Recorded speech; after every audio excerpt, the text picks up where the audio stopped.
नमस्कार। आज आपण ताल भजनी ठेका पाहणार आहोत। प्रथम त्याची माहिती पाहूया। ताल भजनी ठेका मात्रा 8, विभाग 2, 4-4 प्रमाणे टाळी 1 पहिल्या मात्रेवर, काल 1 5व्या मात्रेवर या तालाचा उपयोग अभंगासाठी, भक्तिगीतासाठी व भजनासाठी होतो। आपण ताल हातावर म्हणून पाहूया। धेन ना धेन धेन धा, धेन ना तेन तेन ता, धेन ना धेन धेन धा, धेन ना तेन तेन ता।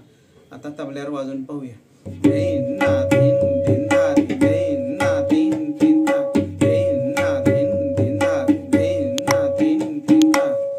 आता थोडा जलद लयमध्ये वाजून पाहूया।